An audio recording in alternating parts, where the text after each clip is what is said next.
Hello बच्चों, क्या हाल चाल? सब बढ़िया होंगे। आपका फिर से स्वागत है। अब क्या अपन देख रहे हैं एक नया क्वेश्चन, कैविटी प्रॉब्लम। किस टॉपिक के अंदर? इन electrostatic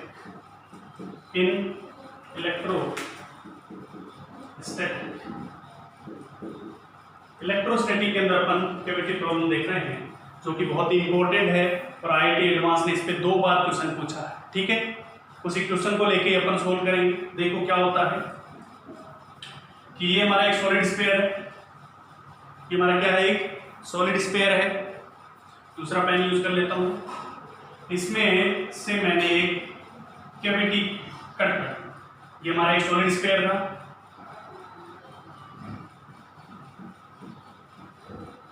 this is our solid sphere.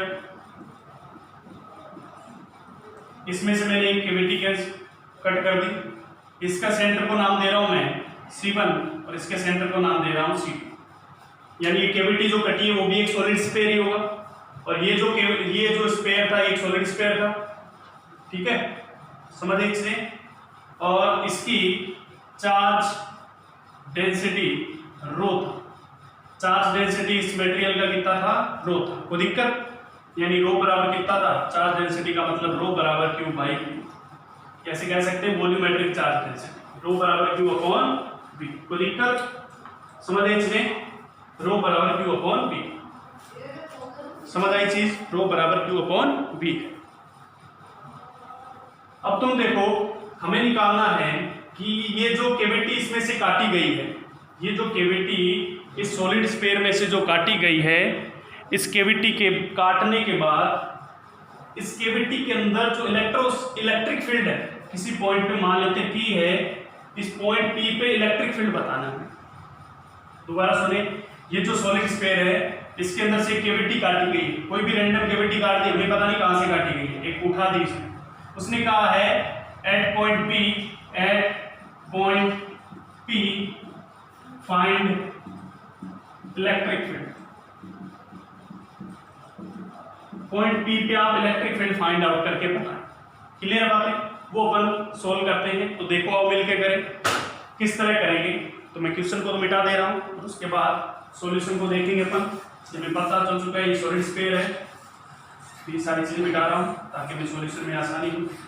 तो देखो, सबसे पहले हमें ये पता होना चाहिए कि ये जो सॉलिड स्फीयर होता है इसकी रेडियस मान लो r है, और इससे कोई स्मॉल r डिस्टेंस पे हमें अगर इलेक्ट्रिक फील्ड लिखना है, स्मॉल r डिस्टेंस पे अगर हमें इलेक्ट्रिक फील्ड लिखना है, उसका जो फॉर्मूला होता है वो होता है rho r vector upon 3 epsilon.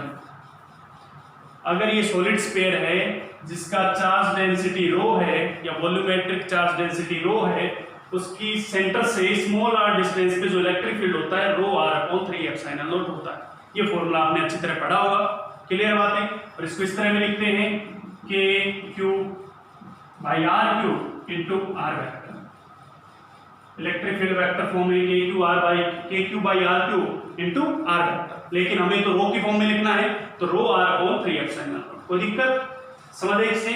अब तुम देखो, हमें इस कैविटी के अंदर कोई पॉइंट P है, हमें पता नहीं किस डिस्टेंस पे नहीं दिया गया है, उस पे बताना है इलेक्ट्रिक फील्ड कितना होगा और किस तरह डिपेंड करेगा। तो देखो, सबसे पहले जब भी कैविटी प्रॉब्लम के क्वेश्चन आए तो आप किस तरह ट्रीट करें। देखो, सबसे पहले मान लें कि पूरा का पूरा स्फीयर था, कोई कैविटी नहीं काटी गई थी, उसकी वजह से इलेक्ट्रिक फील्ड लिखे। सबसे पहले मान लें कि पूरा का पूरा स्फीयर था, कोई कैविटी नहीं काटी गई थी, तो उसकी वजह से क्या लिखे? इलेक्ट्रिक फील्ड लिखे।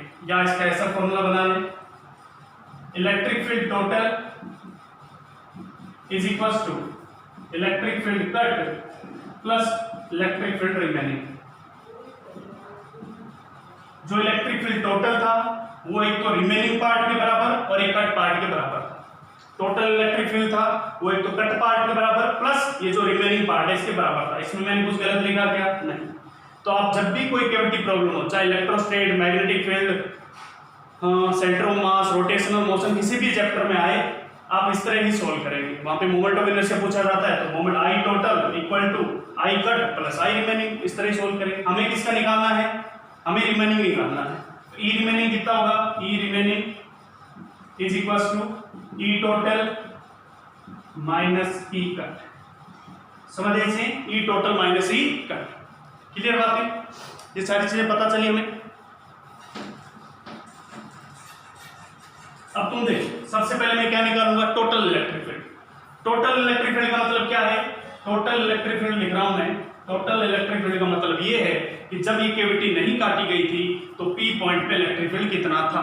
ठीक है, तो देखो, तो मैं इस पी पॉइंट को इससे जोड़ देता हूं, तो ये वेक्टर हो गया C1P। तो electric field at P point, total की वजह से electric field at P point क्या होगा, rho r upon 3 epsilon not होता है। इलेक्ट्रिक फील्ड कोई डिस्टेंस r पे होता है, rho r by 3 epsilon not inside the solid sphere. तो रो की जगह रो 3 एप्सिलॉन नॉट, ये सारी चीजें तो कांस्टेंट है। r वेक्टर की जगह क्या लिखूंगा, r वेक्टर होती है सेंटर से उस पॉइंट के बीच की डिस्टेंस। तो कितनी डिस्टेंस लिख दूं मैं, C1P वेक्टर। क्या लिख दूं मैं, C1P वेक्टर। C1 को P वेक्टर से जोड़ने वाली लाइन C1P वेक्टर। कोई दिक्कत? ये हो गया हमारा E टोटल। कोई दिक्कत? अब लिख रहा हूं मैं E कट, क्योंकि E रिमेनिंग बराबर E total minus E cut है। E टोटल तो हमने लिख दिया, अब क्या लिखूंगा, E कट लिखूंगा। E कट मतलब ये जो कैविटी था, ये क्या बनाया मैंने, कैविटी कटा। ये भी क्या है, सॉलिड स्फीयर ही तो था। सॉलिड स्फीयर के अंदर से कोई भी पार्ट काटेंगे तो सॉलिड स्फीयर ही बनेगा। ठीक है कि नहीं? तो इसको मैंने सॉलिड स्फीयर की कैविटी बना दी। सेंटर से P डिस्टेंस पे ही, इसके सेंटर से भी ये P पॉइंट है, और इसके सेंटर से P पॉइंट पे तो इलेक्ट्रिक फील्ड लिखना है। ये P पॉइंट है और ये हमारा C2 है। तो ये भी सॉलिड स्फीयर के अंदर का पॉइंट ही, ये भी सॉलिड स्फीयर के अंदर का पॉइंट, ये P अंदर ही तो है। तो इसको कैसे लिखेंगे, ये एक सॉलिड स्फीयर है जिसकी डिस्टेंस P पॉइंट सेंटर से C2P हो गया। तो इसको क्या लिखूंगा, rho upon 3 epsilon nought into C2P vector, C से P तक, तो C2P वेक्टर। कोई दिक्कत? समझ आई चीजें? ये नहीं आई।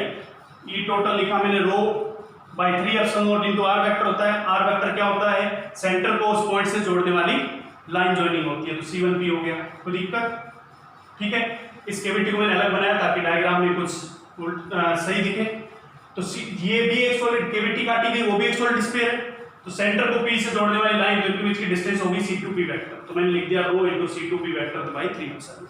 अब इस फॉर्मूले में पुट करते हैं, तो E रिमेनिंग जो आएगा is equal to E total minus E cut. E total कितना है, rho C1P vector upon 3 epsilon not minus E cut को लिखूंगा रो C2P वेक्टर अपॉन 3 एप्सिलॉन। कोई दिक्कत? अगर मैं रो बाय 3 एप्सिलॉन नॉट कॉमन ले लूं, रो बाय 3 एप्सिलॉन नॉट कॉमन आ गया, यहां पे बचा C1P vector minus C2P vector, C1P vector minus C2P vector. ठीक है, अब तुम देखो, अब C1P और C2P को सोल्व करते हैं, क्या पता कोई नया रिजल्ट बने। तो ये हमारा P पॉइंट था, ये हमारा C2P वेक्टर, तो इसको मैं अलग से बना रहा हूं। ये हमारा C1 पॉइंट था, ये हमारा P पॉइंट, और ये हमारा C2 पॉइंट। तो एक लाइन तो ये हो गई, एक लाइन ये हो गई। ये हो गया C1P वेक्टर, ये हो गया हमारा C2P वेक्टर, और इसको इससे जोड़ दिया मैंने, तो ये बन गया C1 C2 वेक्टर। क्लियर बातें? C1 C2 vector, C1P vector, C2P vector. इस तरह मैंने इसको इस तरह लिखा है, इसको मैंने अलग बना दिया। कोई दिक्कत? अब तुम देखो, अपने वेक्टर के अंदर ट्राइंगल लॉ पढ़ा होगा। तो ट्राइंगल लॉ क्या कहता है, हमारे पास इस पॉइंट से इस पॉइंट तक पहुंचने के दो रास्ते हैं। एक तो तुम ऐसे होके ऐसे जाओ और एक डायरेक्ट जाओ। तो डायरेक्ट जाने का रास्ता C1P वेक्टर इक्वल टू, अरे भैया C1 से P जाने का एक तो डायरेक्ट रास्ता है C1P, और एक इस तरह घूम के जाने के रास्ते हैं, यानी पहले ऐसे जाओ फिर ऐसे जाओ। इसका मतलब this vector equal to this plus this होना चाहिए। तो C1P vector equal to C1 C2 vector plus C2P vector. कोई दिक्कत? This plus this equal to this. हमें क्या चाहिए, हमें चाहिए C1P vector minus C2P vector. तो इसको इधर लाते हैं, तो ये बनेगा C1P vector minus C2P vector. ठीक, इसके बराबर होगा C1 C2 वेक्टर के बराबर। C1P vector minus C2P vector equal to C1 C2 vector.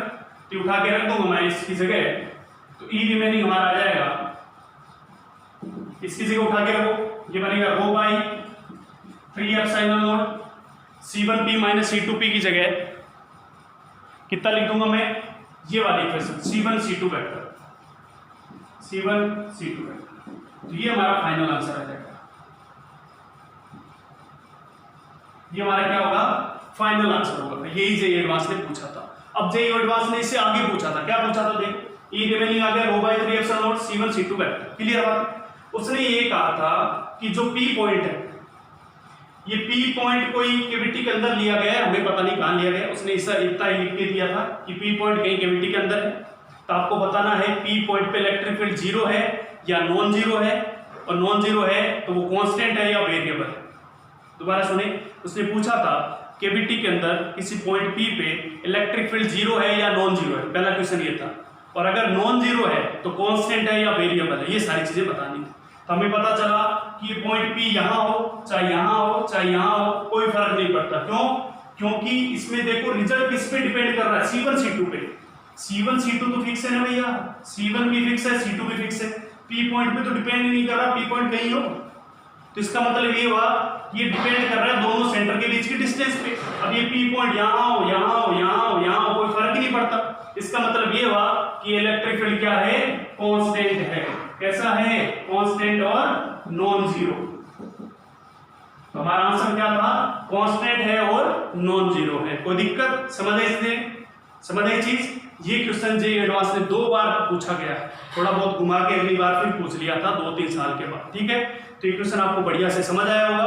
अच्छी तरह देखें, क्लियर करें अपने कॉन्सेप्ट, बहुत इंपॉर्टेंट क्वेश्चन है, इस चीज का ध्यान रखें। ठीक है, धन्यवाद। अगली बार फिर मिलेंगे नए क्वेश्चन के साथ। शुक्रिया।